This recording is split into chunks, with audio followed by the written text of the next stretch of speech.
नमस्कार मु डॉक्टर कनिनिका पंडा। आज आम फर्टिलिटी किसी टॉपिक ऊपर डिस्कशन करबा। यूजुअली हमर नॉर्मली स्क्रोटम भितर हमर टेस्टिस थाए जो थरे कि तार ब्लड सर्कुलेशन पई आर्टरी वेन जाय थाए।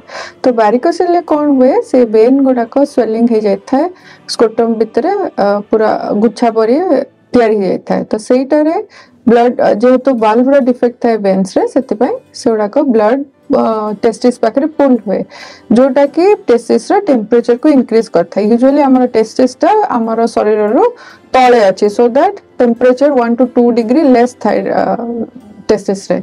किंतु जेहेतु वारिकोसिल सेठी वेन्स ओडा को डायलेट हे थाए ब्लड एक्युमुलेट हुए तो सेथिरे टेस्टिस रो टेम्परेचर बढ़े and temperature spermatogenesis that is the sperm बनवा प्रक्रिया को स्पर्मेटोजेनेसिस कहता सेटा को अफेक्ट करता है। तो से सेथि पई पुअर स्पर्म क्वालिटी हे थाए स्पर्म रो मोटिलिटी अफेक्ट हे थाए तार मॉर्फोलॉजी अफेक्ट हे थाए।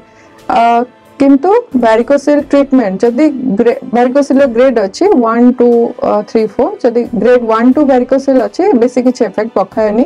किंतु जदी हायर ग्रेड रो वारिकोसिल अछि तो से ताको ट्रीटमेंट करबा द्वारा यह स्पर्म रो पैरामीटर को इंप्रूव करता है।